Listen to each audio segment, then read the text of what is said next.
নমস্কার বন্ধুরা, হ্যাপি ফ্যামিলিতে তোমাদের স্বাগত জানাই। বন্ধুরা, এখন তো আম উঠেছে, আমের সিজন, খুব আম বাজারে বিক্রি হচ্ছে।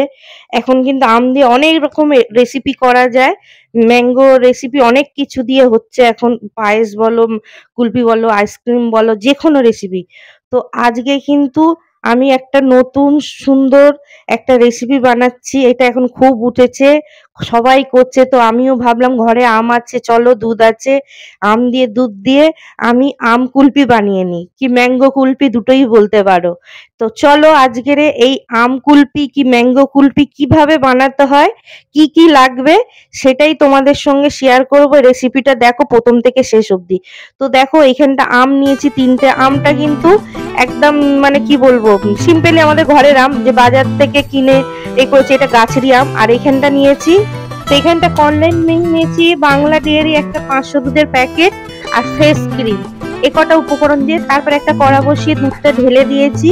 এটা দেখো এই 1 ডাবুর মতন পাউডার দুধ নিয়ে নিয়েছি, দিয়ে এই দুধের সঙ্গে একটু মিশিয়ে দিয়েছি।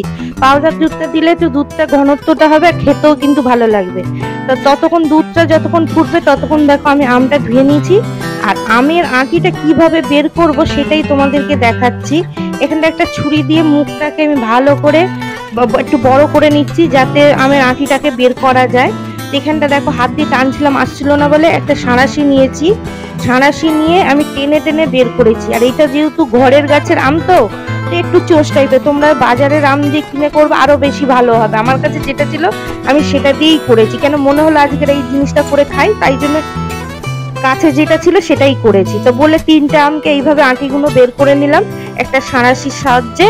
তারপর দেখো দুধটাকে ফুটিয়ে ফুটিয়ে কতটা ঘন করে নিয়েছি, নিয়ে এখানটা 3টে বাটির মধ্যে বসিয়ে দিয়েছি। কিন্তু তারপরে বাটিতে বসছিল না বলে আমি আলাদা আবার একটা কাপের মধ্যে বসিয়েছি।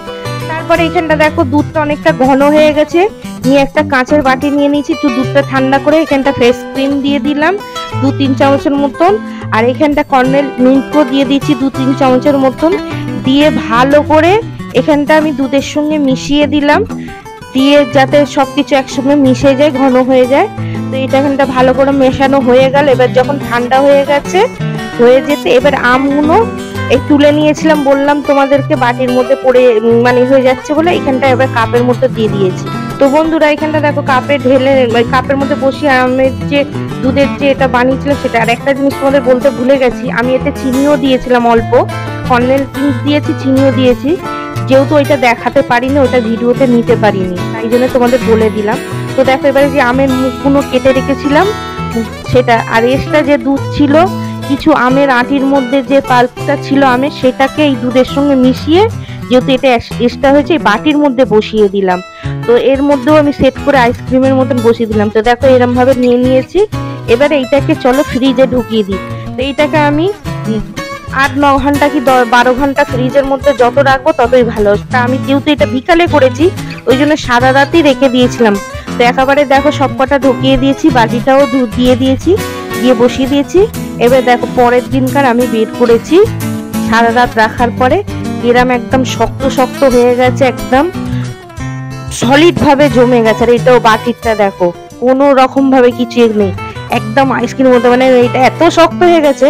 তারপরে দেখো মুখটাকে আমি ছুরি দিয়ে একটু কেটে নিলাম, আর ভেতরটা দেখো কত সুন্দর লাগছে। এখানটা একটা পিলার দিয়ে আমি খোলাগুলো ছাড়িয়ে নিলাম। সত্যি করে বলছি, এত হাতে ঠান্ডা লাগছিল, যেন একটা বরফের ডালা হয়ে আছে। তো খুব কষ্ট হচ্ছিল খোলাটা যখন হাতে ধরে ছাড়াচ্ছিলাম, এত মানে অসুবিধা ছিল। তো এইভাবে দুটো ছাড়িয়ে নিলাম ভালো করে নিয়ে, এবারে দেখো আমি খুব সুন্দরভাবে আমগুলোকে একটা গোল গোল করে ছুরি দিয়ে আমি কেটে নেবো। তো এইভাবে গোল গোল করে ছুরি দিয়ে, আর ভেতরটা দেখো অর্ধেকটা সাদা হয়ে আছে ভেতরের মিডিলটা, আর বাইরেটা একদম হলুদ হয়ে আছে, কত সুন্দর লাগছে। তোমরা বাজারের কেনা আম দিয়ে করলে কিন্তু এই জিনিসটা আরো ভালো লাগবে, যেহেতু আমি ঘরে যে আম ছিল সেই দিয়েই করেছি। তো দেখো এখানটা পিস পিস করে কেটে একটা প্লেটে তুলে নিলাম, নিয়ে একটু সাজিয়ে নিলাম। তো কত সুন্দর লাগছে দেখো। তারপরে এখানটা আমি একটুখানি আলমন্ড বাদাম কুচিয়ে একেবারে একটু গুঁড়ো গুঁড়ো করে রেখে দিয়েছিলাম, ওপর দিয়ে সাজানোর জন্য একটু বাদাম ছড়িয়ে দিলাম। তো কত সুন্দর লাগছে দেখো। তো বন্ধুরা দেখতে যেমনি লাগছে, খেতেও কিন্তু খুব অপূর্ব হয়েছে, একদম মানে কি বলবো, যেন মুখে দিলেই মিলিয়ে যাচ্ছে। তো তোমরা না খেলে বুঝতে পারবে না। তারপরে বাটির মধ্যেও একটু বাদাম ছড়িয়ে দিয়েছিলাম, তাই তোমাদেরকে দেখাচ্ছিলাম যে এটার মধ্যেও আমি উপর দিয়ে একটু বাদাম ছড়িয়ে কত সুন্দর লাগছে দেখো। তো বন্ধুরা দেখো আমার ম্যাঙ্গো কুলপিটা হয়ে গেল, কি আমের কুলপি। তো ম্যাঙ্গো কুলপি আমের কুলপি কত সুন্দর লাগছে। আর তোমরাও ঝটপট এইভাবে বানিয়ে ফেলো, আম দিয়ে, ঘরে যদি আম আর দুধ থাকে এইভাবে, দেরি না করে। তো বন্ধুরা এই রেসিপিটা যদি ভালো লাগে, কি এই ভিডিওটা যদি ভালো লাগে, লাইক কমেন্ট শেয়ার করো, প্রচুর পরিমাণে সবার সঙ্গে শেয়ার করবে। আর আমার চ্যানেলে যদি নতুন হয়ে থাকো সাবস্ক্রাইব করে দেবে, পাশে থাকা বেল আইকনটা প্রেস করবে, ফেসবুক চ্যানেলটাকে ফলো করবে। আবার চলে আসবো অন্য কোনো রেসিপি নিয়ে, অন্য কোনো ভিডিও নিয়ে। তোমরা ভালো থেকো, সুস্থ থেকো।